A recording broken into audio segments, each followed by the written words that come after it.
இந்த காய்கறி பழம் வைக்கிறாங்களே அவங்களுக்குலாம் ஜிஎஸ்டி நோட்டீஸ் வந்துருக்கு. இதுல கொடுமை என்னன்னா ஜிஎஸ்டி என்னன்னே தெரியாது, ஆனா அவங்களுக்குலாம் ஜிஎஸ்டி நோட்டீஸ் வருது. கடைசியா நீங்க எப்ப காசு கொடுத்தீங்க, உங்க பர்ஸ்ல எவ்வளவு பணம் இருக்கு? இப்பெல்லாம் நம்ம பர்ஸை தொடறதும் இல்லை.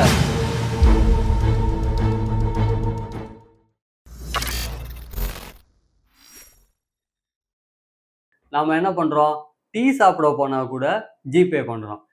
காய்கறி கடையில் போய் கீரை வாங்குறதுக்கு கூட ஜிபே தான் பண்ணுறோம். இப்போ ஜிபேவும் யூபிஐயும் அவ்வளோ பிரபலம் ஆயிடுச்சு. இன்னும் ரொம்ப முக்கியமான ஒரு விஷயம் என்னன்னா, அது நமக்கு ரொம்ப ஈஸியாகவும் ஆயிடுச்சு. ஸோ ஜிபேயை வச்சுட்டு நம்ம என்ன பண்ணிக்கிறோம்னா, எங்கே வேணாலும் போகிறோம், என்ன பொருள் வேணாலும் வாங்கிக்கிறோம்.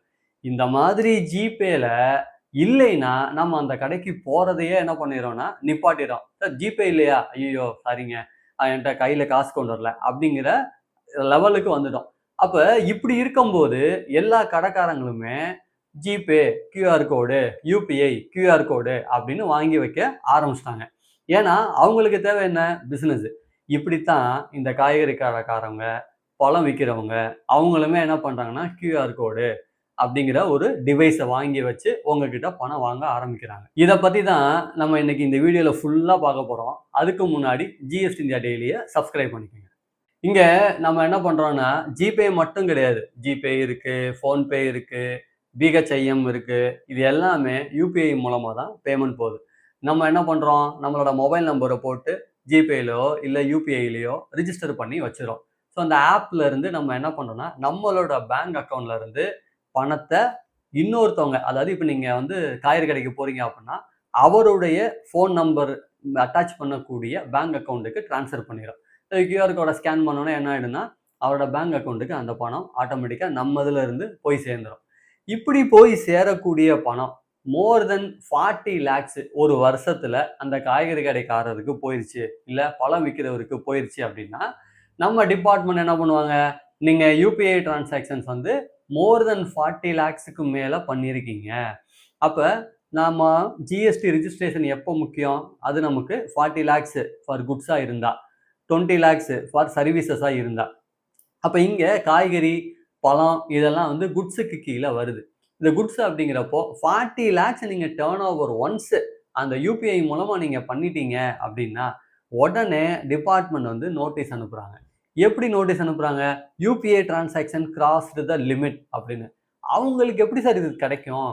ரொம்ப சிம்பிள். உங்கள் பேங்க் அக்கௌண்ட் இருக்குது, உங்களோட பேங்க் அக்கௌண்ட்டு மேபி சேவிங்ஸ் அக்கௌண்ட்டாக இருக்கலாம், இல்லை கரண்ட் அக்கௌண்ட்டாக இருக்கலாம். அதில் டோட்டலாக நடக்கக்கூடிய டிரான்சாக்ஷன் யூபிஐ லிமிட்டு எவ்வளோ ரூபா தாண்டி இருக்குங்கிற ரிப்போர்ட்டை டிபார்ட்மெண்ட்டுக்கு பேங்க் என்ன பண்ணுன்னா அனுப்பும்.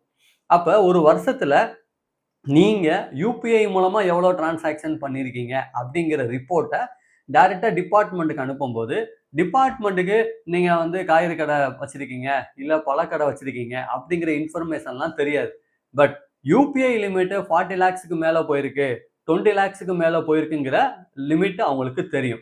ஒன்ஸ் அது தாண்டிருச்சு அப்படின்னா அவங்க என்ன பண்ணுவாங்கன்னா, நேரடியாக அவங்களுக்கு நோட்டீசஸ் அனுப்புவாங்க. அந்த நோட்டீசஸில் என்ன வரும்னா, இந்த மாதிரி ஒரு வருஷத்தில் 40 லட்ச ரூபாய்க்கு மேலே நீங்கள் டிரான்சாக்ஷன் பண்ணியிருக்கீங்க, இந்த மாதிரி டிரான்சாக்ஷன் பண்ணதுக்கு நீங்கள் ஜிஎஸ்டி ரிஜிஸ்ட்ரேஷன் பண்ணியிருக்கணும், ஆனால் இப்போ வரைக்கும் நீங்கள் ஜிஎஸ்டி ரிஜிஸ்ட்ரேஷன் பண்ணலை, நான் ஏன் இந்த 40 லட்ச ரூபாய்க்கு ஜிஎஸ்டி லெவி பண்ணக்கூடாது அப்படின்னு ஒரு ஷோகாஸ் நோட்டீஸ் உங்களுக்கு அனுப்புவாங்க.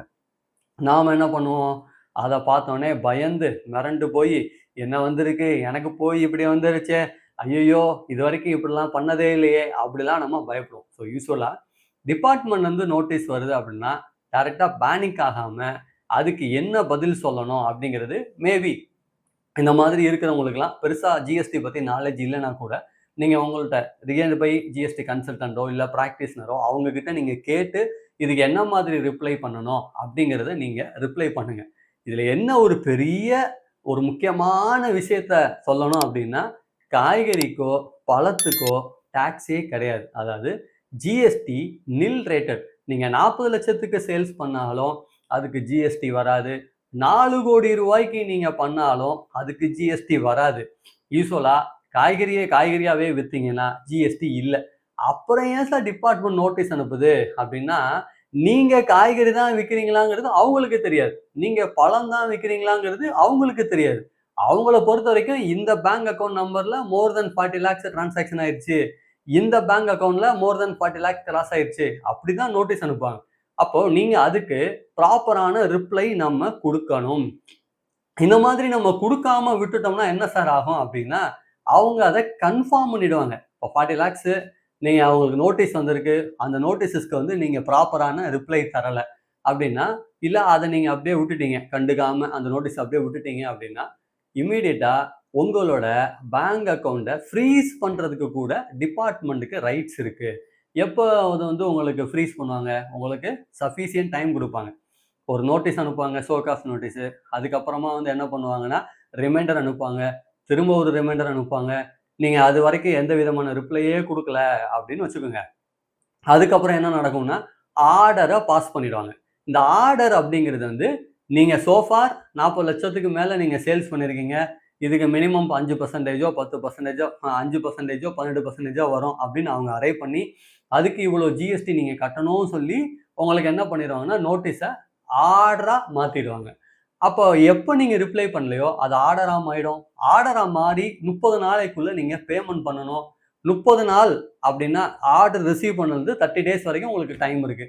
அப்பவும் நீங்க பண்ணல அப்படின்னா, அதுக்கப்புறம் நீங்க அப்பீல் போணும். அப்பீலும் நீங்க போல 90 டேஸ் வரை டைம் இருக்கு. பிளஸ் 30 டேஸ் ஒரு 120 டேஸ் உங்களுக்கு டைம் குடுப்பாங்க. அதுக்கப்புறமும் நீங்க கண்டுக்கல, அந்த நோட்டீஸ என்ன வந்துச்சா என்னையா போயா அப்படின்னு சொல்லிட்டு நீங்க நினைச்சீங்கன்னா, உங்களுடைய பேங்க் அக்கவுண்ட்ட ஃப்ரீஸ் பண்றதுக்கான வாய்ப்புகள் இருக்கிறது. ஸோ யுபிஐல நீங்க டிரான்சாக்ஷன் தாராளமா பண்ணுங்க. அது பிரச்சனை கிடையாது. ஆனா எங்க உங்களுக்கு ஜிஎஸ்டி ரிஜிஸ்ட்ரேஷன் தேவையோ, அங்க ஜிஎஸ்டி ரிஜிஸ்ட்ரேஷன் பண்ணி, நீங்க வந்து அந்த டர்ன் ஓவர ப்ராப்பரா டிக்ளேர் பண்ணுங்க. ரிட்டர்ன்ஸ்ல வந்து சப்மிட் பண்ணுங்க. சார் இப்போ நான் காய்கறி கடை தானே சார் வச்சிருக்கேன். பழக்கடை தானே சார் வச்சிருக்கேன். எனக்கு ஜிஎஸ்டி ரிஜிஸ்ட்ரேஷன் தேவையா? அத பத்தி நீங்க சொல்லவே இல்லையே. உங்களுக்கு அதுக்கான ரிஜிஸ்ட்ரேஷன் தேவை இல்ல. நீங்க வெறும் காய்கறி மட்டும் தான் விக்கிறீங்க. வெறும் பழம் மட்டும் தான் விக்கிறீங்கன்னா வராது. இல்ல சார், நான் வந்து பழமுதிர் சோலை வச்சிருக்கேன். பழமும் விக்கிறேன், ஜூஸும் விக்கிறேன். உங்களுக்கு ஜிஎஸ்டி வரும். இல்ல சார், நான் காய்கறி மட்டும் விக்கல. நான் கட் ஃப்ரூட்ஸ் விக்கிறேன். இல்ல கட் வெஜிடபிள்ஸ் விக்கிறேன்.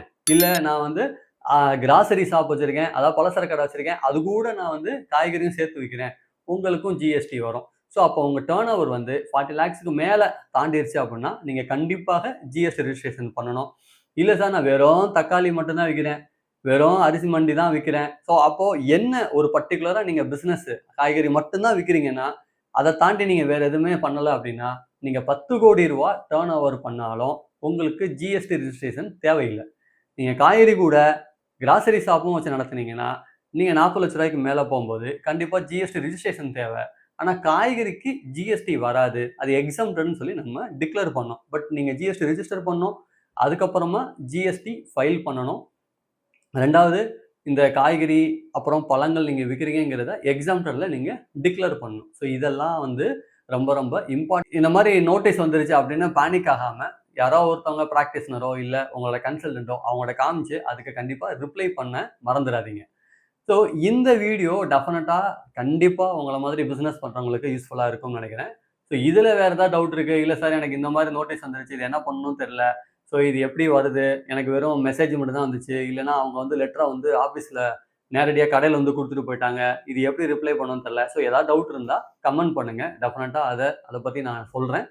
அண்ட் இந்த வீடியோவ உங்கள மாதிரி பிசினஸ் பண்ணக்கூடிய ஃப்ரெண்ட்ஸுக்கு ஷேர் பண்ணுங்க. டெஃபினட்டா அவங்களுக்கும் இந்த வீடியோ ஹெல்ப்ஃபுல்லா இருக்கும்.